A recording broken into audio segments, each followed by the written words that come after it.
Good morning every students, कैसे हैं आप लोग। इसके पहले वाले लेक्चर में हम लोगों ने देखा था किसी भी बॉडी को कैसे चार्ज करते हैं। किसी भी बॉडी को चार्ज करने का इलेक्ट्रॉनिक कंसेप्ट हम लोगों ने देखा था। वहाँ पे हमने आपको ये बताया था, जब एक बॉडी को दूसरे बॉडी से रब करते हैं तो एक बॉडी का इलेक्ट्रॉन दूसरे बॉडी पर ट्रांसफ़र हो जाता है। एक बॉडी का इलेक्ट्रॉन दूसरे बॉडी पे ट्रांसफ़र हो जाता है। और कैसे हम जानेंगे कि किस बॉडी का इलेक्ट्रॉन किस बॉडी पर जाएगा। जैसे मान लीजिए आपके पास एक बॉडी ए है, दूसरी बॉडी बी है। अगर हम ए और बी को रब करते हैं, अगर हम ए और बी को आपस में रगड़ते हैं तो किस बॉडी का इलेक्ट्रॉन किस बॉडी पर जाएगा। इस चीज़ को समझने के लिए एक छोटी सी हेडिंग समझना होगा, आपको एक छोटा सा कंसेप्ट समझना होगा। हालांकि ये बोर्ड के बच्चों के लिए बहुत ज़्यादा ज़रूरी नहीं है, लेकिन आपका कंसेप्ट अच्छे से बने ताकि आपको फील आए हर एक चीज़ की। इसलिए मैं आपको 2 मिनट बता देना चाहता हूँ। और जो बच्चे कंपटीशन की तैयारी कर रहे हैं उनके लिए तो ज़रूरी है ही। वर्क फंक्शन, एक वर्ड आता है बच्चों, वर्क फंक्शन। वर्क फंक्शन क्या होता है, इस चीज़ को आप समझ लीजिए थोड़ा सा। वर्क फंक्शन किसी भी बॉडी, किसी भी ऑब्जेक्ट के सतह से, किसी भी ऑब्जेक्ट के सतह से एक इलेक्ट्रॉन निकालने के लिए मिनिमम एनर्जी की आवश्यकता, मिनिमम एनर्जी की जो आवश्यकता होती है उसी को उस बॉडी का वर्क फंक्शन कहते हैं। दोबारा सुनिए, किसी भी वस्तु की सतह से, किसी भी वस्तु की सतह से एक इलेक्ट्रॉन बाहर निकालने के लिए आवश्यक ऊर्जा की मात्रा को उस वस्तु का वर्क फंक्शन कहते हैं।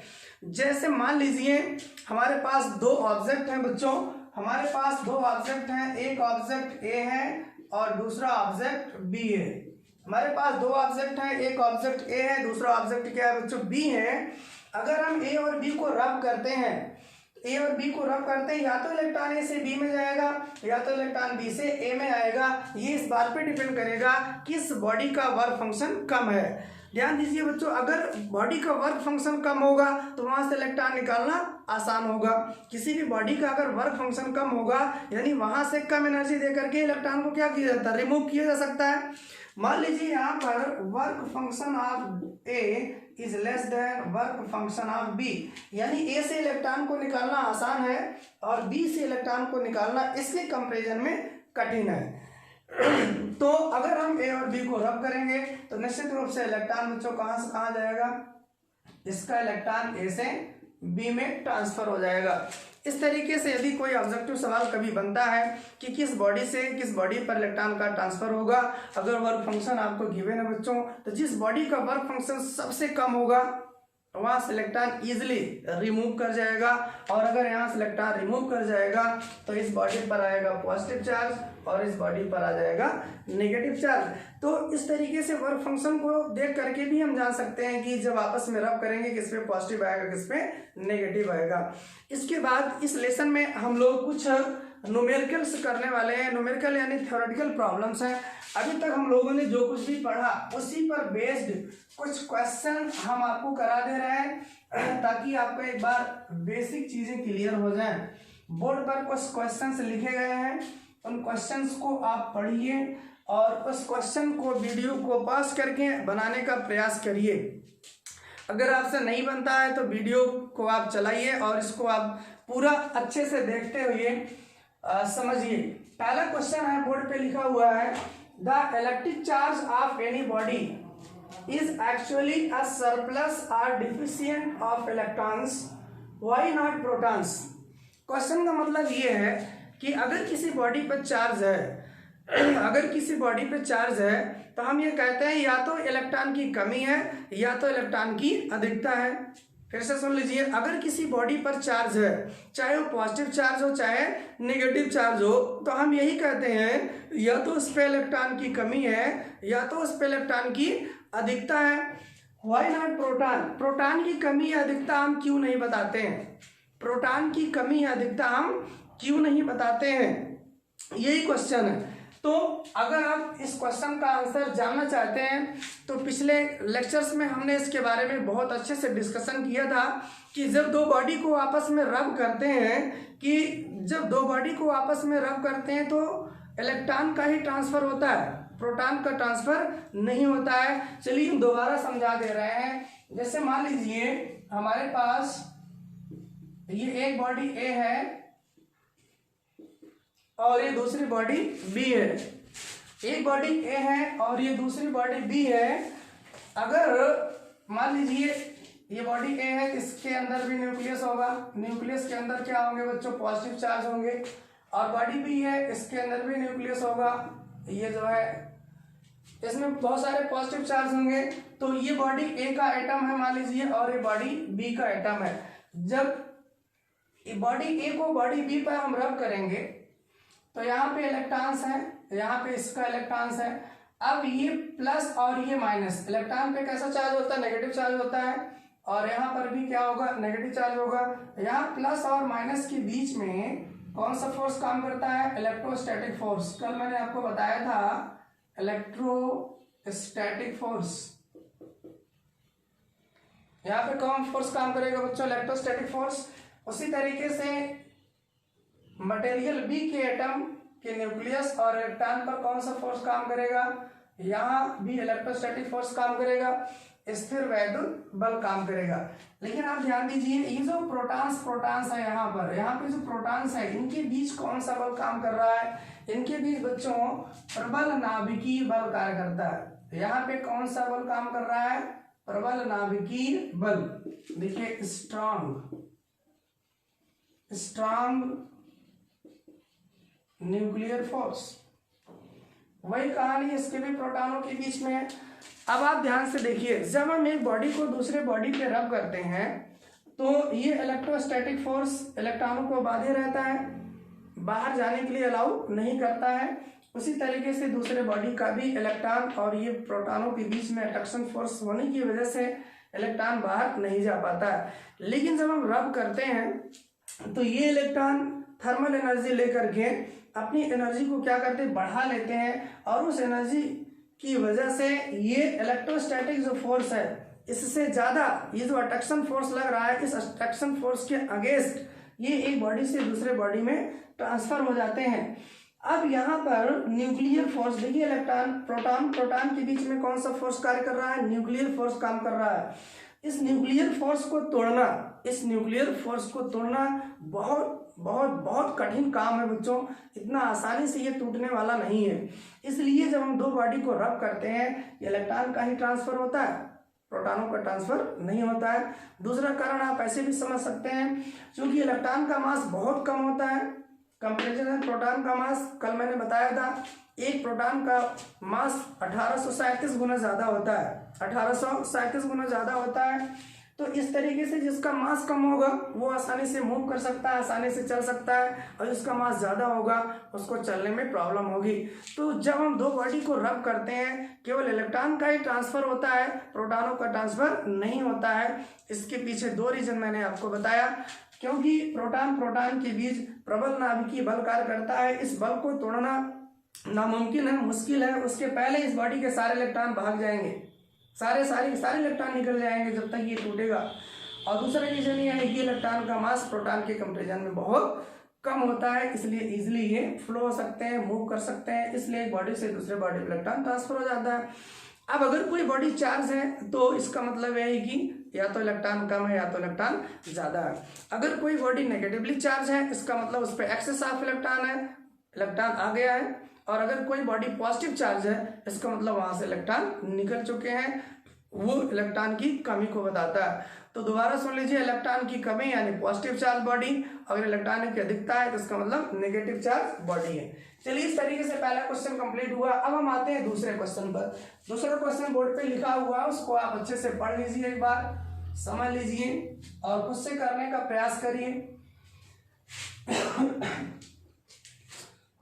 दूसरा क्वेश्चन देखिए, पढ़िए आप लोग।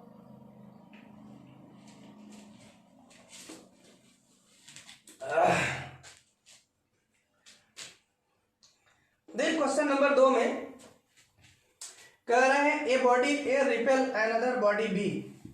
एक बॉडी ए है, दूसरी बॉडी बी को रिपेल कर रही है। क्वेश्चन को समझते हुए चलिए, तब आपको आसानी होगी हल करने में। बॉडी ए और बॉडी बी एक दूसरे को रिपेल कर रही है, इसका मतलब दोनों पर लाइक चार्ज होगा, तभी एक दूसरे को रिपेल कर रही है। आगे कह रहा है ए अट्रैक्ट बॉडी सी। ए और सी एक दूसरे को कैसे क्या कर रही है, अट्रैक्ट कर रहे हैं। इसका मतलब ए और सी पर अनलाइक चार्ज है, अलग अलग प्रकार का आवेश है।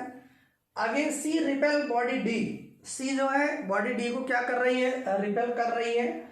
इट इज गिवन दैट, यहाँ पे ये दिया गया है D is positively charged, D पर कैसा चार्ज है, पॉजिटिव चार्ज है। अब हमको पता है कि डी पर पॉजिटिव चार्ज है, जिनका क्वेश्चन क्या है, कह रहे हैं what is the charge on body B, तो बी पर कैसा चार्ज होगा। गिवन डाटा के अकॉर्डिंग आपको ये बताना है कि बी पर कैसा चार्ज होगा। चलिए जो हमको दिया गया है पहले उसको हम लिख लेते हैं। हमको दिया गया बॉडी डी पर पॉजिटिव चार्ज है, बॉडी डी पर कैसा चार्ज है, पॉजिटिव चार्ज है। तो यहाँ पे हम बॉडी डी लिख लेते हैं, ये मान लीजिए बॉडी डी है, इस पर पॉजिटिव चार्ज है। एक क्वेश्चन में गिवन है डी पर कैसा चार्ज है, पॉजिटिव चार्ज है। इसके बाद आगे क्वेश्चन अगर आप पढ़ते हैं तो लिखा है सी रिपेल बॉडी डी, सी बॉडी डी को रिपेल कर रही है, इसका मतलब सी और डी पर समान आवेश होगा, समान आवेश होगा, लाइक चार्ज होगा। क्योंकि ऑलरेडी हम मान चुके हैं डी पर पॉजिटिव चार्ज है, तो सी रिपेल कर रहा है इसको, तो निश्चित रूप से सी पर भी पॉजिटिव चार्ज होना चाहिए। तो ये आपका हो गया सी, सी पर भी कैसा चार्ज आ गया बच्चों, पॉजिटिव चार्ज आ गया, देख लीजिए। तभी यहाँ पे क्या, कौन सा फोर्स काम करेगा, रिपल्सन का फोर्स काम करेगा। क्वेश्चन में दिया गया सी और डी एक दूसरे को रिपेल करते हैं, सी डी पर पॉजिटिव चार्ज है तो निश्चित रूप से सी पर पॉजिटिव चार्ज ही आएगा। अब क्वेश्चन आगे पढ़ते हैं, कह रहे हैं सी रिपेल्स बॉडी डी, सी रिपेल्स बॉडी डी, यहां तक हो गया है। लिखा है फिर ए अट्रैक्ट्स बॉडी सी, ए और सी के बीच रिलेशन कह रहे हैं, ए अट्रैक्ट सी, ए जो बॉडी है वो सी को अट्रैक्ट करती है। अगर सी पर पॉजिटिव चार्ज आया है, सी पर कैसा चार्ज आया है, पॉजिटिव चार्ज आया है, तो ए पर कैसा चार्ज आएगा बच्चों, सोच के बताइए हमें। ये बॉडी ए है, क्वेश्चन में दिया गया है A attract body C, A body C को अट्रैक्ट करती है। अगर बॉडी सी पर पॉजिटिव चार्ज आया है और सी और ए पर अट्रैक्शन फोर्स कार्य कर रहा है, तो निश्चित रूप से ये दोनों असमान चार्ज रहे होंगे। इन दोनों बॉडी पे कैसा चार्ज रहा होगा, असमान चार्ज रहा होगा, अनलाइक चार्ज रहा होगा। इन दोनों में से एक पर हमें पता है पॉजिटिव चार्ज, तो दूसरों पे क्या, दूसरे बॉडी पे कैसा चार्ज होगा, निश्चित रूप से नेगेटिव चार्ज होगा। चलिए इस पे हमने नेगेटिव चार्ज मान लिया। अब एक पॉजिटिव और एक नेगेटिव, ये क्या करेंगे, एक दूसरे को अट्रैक्ट करेंगे। आगे बढ़ते हैं क्वेश्चन में। अब A repel another body B, अब क्वेश्चन में ये कह रहे हैं कि ए बी को, A repel another body B, A B को रिपेल करता है। ए का चार्ज हमें पता है, ए पर कैसा चार्ज आया है, नेगेटिव से charge of body A repel करता है बी को। रिपेल कब करेगा, जब दोनों पर लाइक चार्ज होगा। अगर ए पे नेगेटिव चार्ज है तो बी पर भी कैसा चार्ज होना चाहिए बच्चों, नेगेटिव चार्ज। ये देखिए, तभी इनके बीच में रिपल्सन फोर्स कार्य करेगा। ये तो यही हमारा आंसर हो जाएगा। उन्होंने पूछा था what is the charge on body B, तो बी पर कैसा चार्ज होगा, तो आपका आंसर क्या होगा, आंसर आपका होगा B is negatively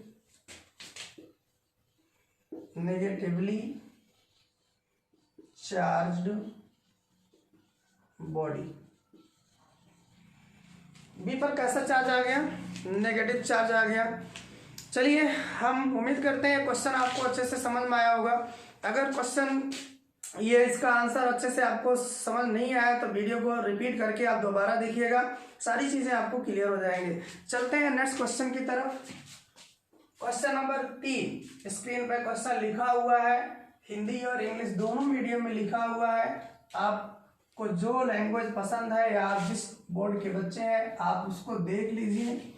English medium वाले बच्चे इंग्लिश मीडियम का क्वेश्चन आप पढ़ लें और हिंदी मीडियम वाले हिंदी मीडियम का क्वेश्चन पढ़ लें।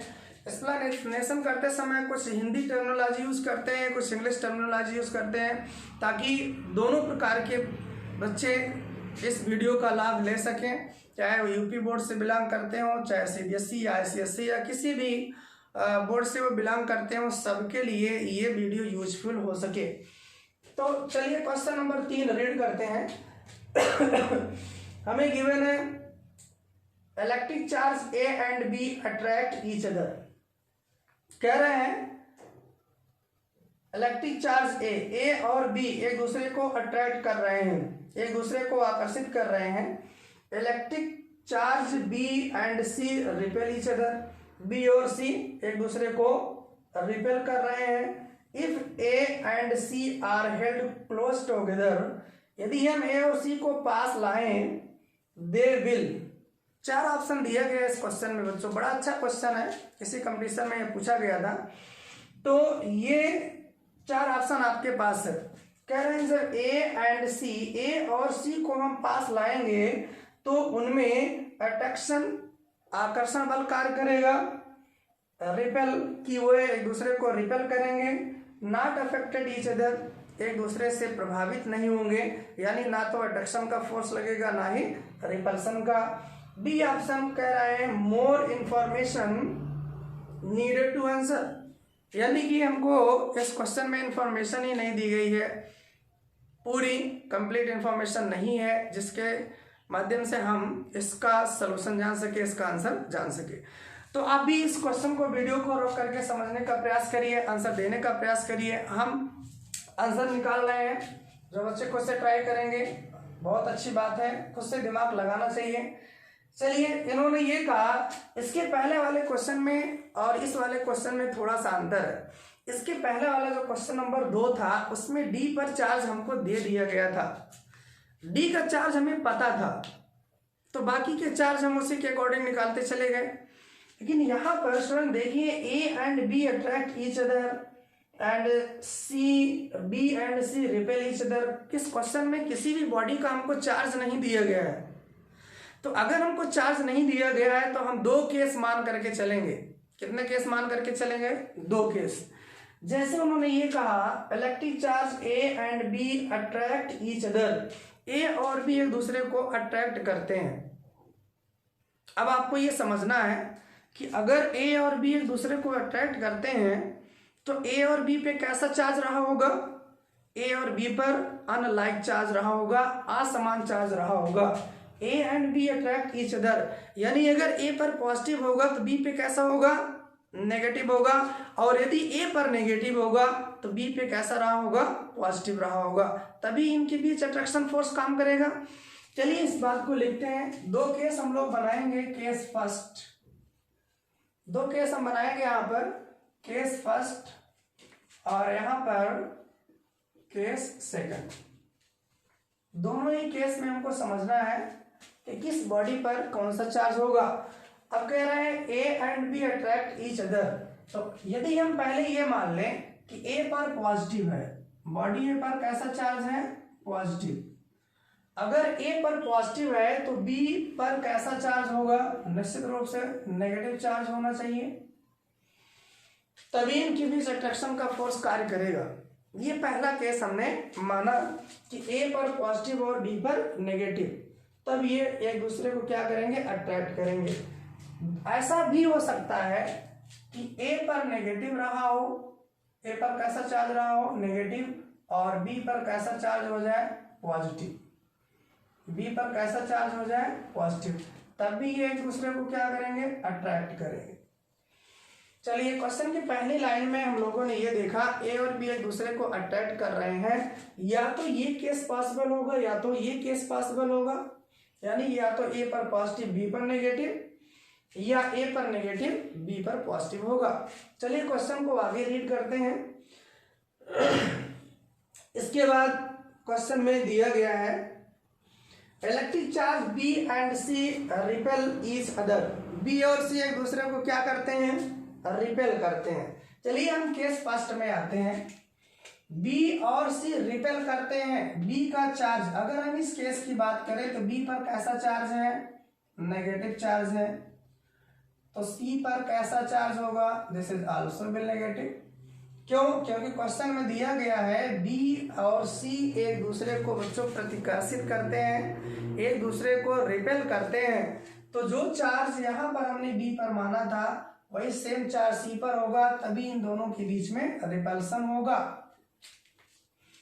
अगर हम इस केस की बात करें, यहाँ पर बी पर हमने क्या माना है? पॉजिटिव माना है। तो सी पर क्या आएगा? सी पर कौन सा चार्ज आएगा? रिपल्सन का फोर्स लगाना है तो सी पर बी कैसा चार्ज आएगा? Positive charge. देखिए बी और सी रिपेल करेगा, या तो दोनों नेगेटिव चार्ज होंगे या तो दोनों पर पॉजिटिव चार्ज होंगे। अब आगे क्वेश्चन में ये दिया गया है, if A and C are held close together. अगर हम सी और ए को पास लाते हैं, चलिए इस केस की अगर हम बात करें, यहाँ सी और ए को पास ला रहे हैं, इस केस में ए पर कैसा चार्ज है बच्चों? पॉजिटिव, और सी पर कैसा चार्ज है? नेगेटिव। देखिए इस केस की हम बात कर रहे हैं, ए पर कैसा चार्ज है? पॉजिटिव, और सी पर कैसा चार्ज है? नेगेटिव। तो आप इस चीज को देख करके बताइए, यहाँ पर सी पर नेगेटिव और ए पर पॉजिटिव, तो ये दोनों कैसे चार्ज हैं? समान है कि असमान है? लाइक चार्ज है कि अनलाइक चार्ज है स्टूडेंट्स? तो यहाँ आपको दिख रहा होगा क्लियर, ए और सी पर कैसे चार्ज है? अनलाइक चार्ज है। अगर अनलाइक चार्ज है तो इनके बीच कौन सा फोर्स काम करेगा? Force of attraction. यहाँ पर फोर्स ऑफ अट्रैक्शन काम करेगा।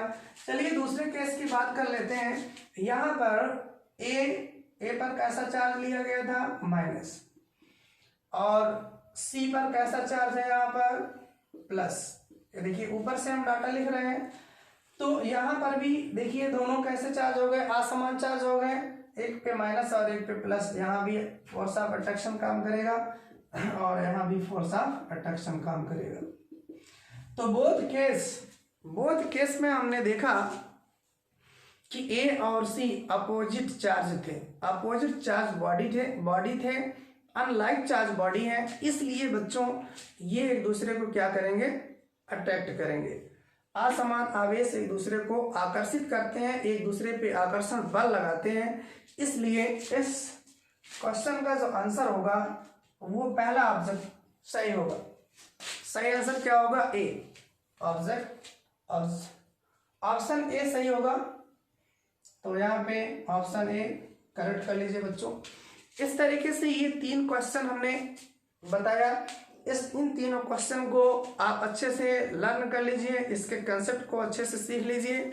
हम उम्मीद करते हैं इन तीनों क्वेश्चन के माध्यम से आपको इतना तो कम से कम समझ में आ ही गया होगा कि like charge repel each other and unlike charge attract each other. इसमें ये 3 क्वेश्चंस बहुत अच्छी प्रॉब्लम्स हैं। इससे आपके डाउट जो थे वो कुछ हद तक क्लियर हो गए होंगे। अभी कुछ और क्वेश्चन हम कराते हैं ताकि आपका और अच्छे से क्लियर हो जाए ये रिपल्सन और अट्रैक्शन के बारे में, चार्ज के बारे में कुछ और बेसिक से क्वेश्चन लेके आ रहे हैं ताकि कोई भी डाउट आपके दिमाग में इससे रिलेटेड कुछ ना रहे।